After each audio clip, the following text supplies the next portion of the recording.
We got a pretty exciting matchup coming up here. Yes, Jett sir. versus Martin. We got a catch weight of 175 pounds. Ryan Jett, a little bit more of the veteran here. He's got 13 fights compared to Ozzy's 3 fights. He's got 10 more fights than Ozzy Martin. Ozzy Martin, he's a fighter. Dynamite in his hands. Very fast, quick. Jett's got to be physical. Finishing instinct on Cody's opponent on full display. We're moving on to a couple of guys with some finishing instincts of their own. Ryan Jett taking on Ozzy Martin. Martin, he's got crisp striking, but he gets a little overzealous sometimes. I've seen it in some of his fights. He'll start throwing, he stays high guard, and then he starts ripping body shots, ripping big kicks, and his hands will come down a little bit. I think that's where his biggest worry is with Jett's power. You're running into some dangerous fields there. Especially early on in the fight. Yes. I think that first round especially, Martin has to keep his distance, work the head, work the body, not get into this crazy brawl early on. The thing about brawling is you always can brawl. Be technical, be sound first, and if you have to at some point, bite down on your mouth guard, stand and brawl, then do it. Yes. But it's not the first game plan.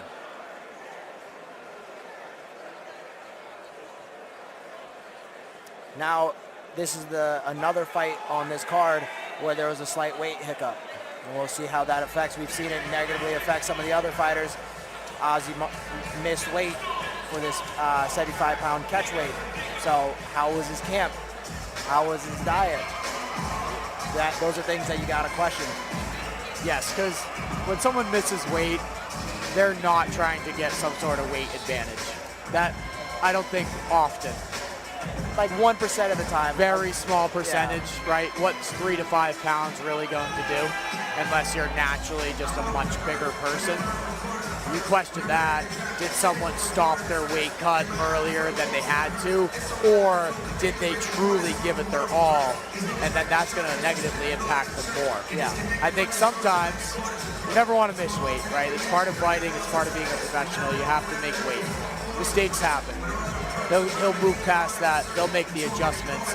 But as a coach, if I know my fighter is going to miss weight, I know there's no way they're going to make weight, I might say, hey, let's stop trying a little bit early. Of course, you want to get as close as possible, but if you're going to miss weight by 4 pounds or 2 pounds, why make your fighter suck the extra 2 pounds just to try to get closer when you know they're not going to make it? Because then it's really going to negatively impact their performance in the cage. And some teams, some coaches, they will ride that principle that, yes, hey, this is how we do it, this is the way you do it. You got to be flexible. Sometimes the principle isn't the best thing for your fighter and in your card. You have to be flexible, you have to adapt. Yeah, you got to be hard on your fighter when they miss weight, but you don't want to put them in a situation where now they're going to take damage. But the keys to victory here, Ryan Jett, he's the veteran. He's got 10 more fights than Ozzy. Initiate the brawl. He's going to be most dangerous in this first round. Explosive.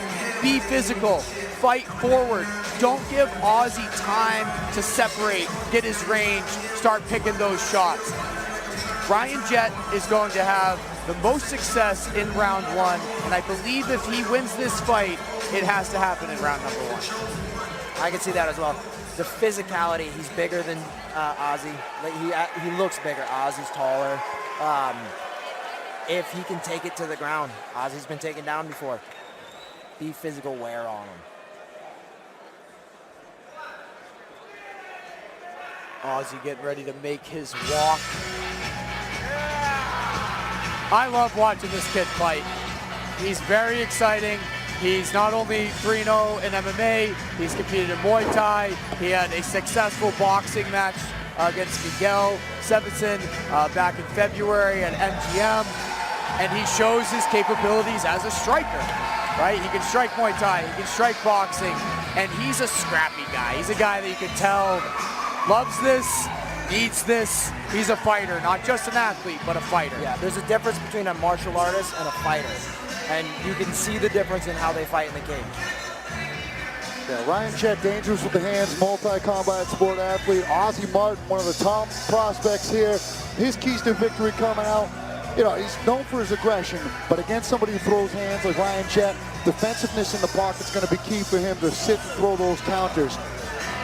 And on the outside, he's going to be the rangier guy, so he's got to keep those outputs on the outside. And also the body work that he puts on set up the rest of his offense, whether it be head kicks, punches and bunches. The way he digs to the body wherever the fight goes is amongst the best I've seen pound for pound thrown in 10 years of analyzing the sport. Absolutely, and I've seen Jett drop his hands when he gets his body attacked. That's going to open up those snappy kicks from Ozzie. At 3-0 in his career, giving up the experience advantage against Ryan Jett. Ryan Jett, though, those records 5-8. Don't let it deceive you. When he's standing and trading, he's always got a chance. He's been taken down and controlled, and that's been the conversations I've had with him. Is he's sick of that part of MMA, understands that that's part of it, but that's why he goes into bare knuckle boxing. He takes on more striking caliber fights. But when he saw Ozzie Martin's name, he jumped at the opportunity, knowing that this is his Huckleberry. This is the kind of dance partner that's going to bring the best skill set out of Ryan Jett, and also an opponent that's going to bring the best out of Ozzie Martin. Our tail of the cape, brought to you by Coops Bar and Grill. Tail of the tape for this 175-pound catch-weight fight. We got Ryan Jett, the older man at 34, Ozzie Martin 23. 6 foot by Ozzie, a little height advantage to 5'9" Jett. We see that Ozzie missed weight by 3 pounds at 177, and we got a slight reach advantage, 74 inches for Martin.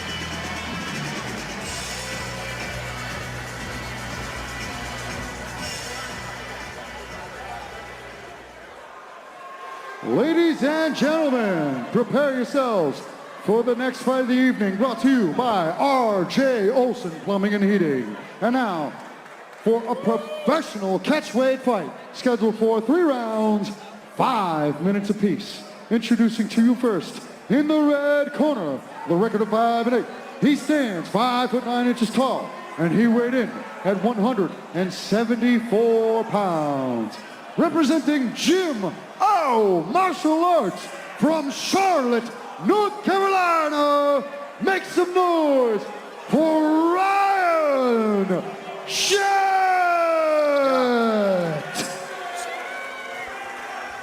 And now, introducing his opponent, standing across from him in the blue corner, with an undefeated professional mixed martial arts record of 3-0. He stands 6 feet tall, and he came in over at 177 pounds. From Somersworth, New Hampshire, he's representing Nostos. Let's hear it for Ozzie Toro Martin. And when the action begins, our referee in charge, Tommy Santana. All right, here we go. We got Jett in the black with the white compression trunks. We have Ozzie Martin in the black with all the logos and sponsors. It's going to be a good fight here. Now, Ozzie Martin has cemented himself amongst the top prospects here, but look at the bounciness of Ryan Jett. You can tell that he's ready to explode in the pocket. Already with his back against the cage. Big kick from Ozzie. Oh, big head kick. Oh, he's pouring it on. Big shots. The cage might have kept him up. Referee Tommy Santana giving Ryan Jett an opportunity to survive here. Big shots. Ryan Jett's kind of complaining about it, but that was kind of non-stop. A few of those took the legs out. He's still wobbly complaining. Yeah, he's still wobbling on his feet right there. I do not hate that stoppage as bad as I thought after seeing the legs. At first I thought it might be a little bit early, but the way I saw Jett stumble off there, and he just walked right out of the cage. That head kick hurt him. And Ozzie swarmed him. Tommy Santana almost called it right then and there. That's a killer instinct. That's what people want to see. Knee, another elbow, another one. Let's see how many shots that was after that initial head kick. I think it was right here. That clang. big head kick. What round is it? He's asking. 1, 2, 3, 4, 5, 6, 7. Jet was defending himself. He was taking a lot of the shots on the hands and the elbows, but he was hurt bad from that. And once Ozzy started throwing those knees up the middle, it was a matter of time. I do think the referee saved him from further damage, and he was on his way to getting fully KO'd. He had his hands up, but he wasn't answering anything intelligently. You saw his head go back on that knee. Man, Ozzy Martin just swarmed him. How many punches did he throw? I lost Gotta be count. at least 20. Easy night in the office. That's it. He moves to 4-0 with 4 TKOs, 4 knockouts, 4 TKOs. Look at that, almost 20 punches. Yeah, you were right on. 100% striking accuracy, they say. He just jumped on him. That's killer instinct. You can't train that. You can't teach somebody that. Guys either have it or they don't have it. 100%. He saw the prey was hurt, jumped on it, poured it on, finished the fight. Ryan Jett. Ladies and gentlemen, keep the noise going. Right out of the cage. Referee Tommy Santana has called a stop to this fight at 30 seconds of round number 1. Giving you your winner by TKO, Ozzy Martin.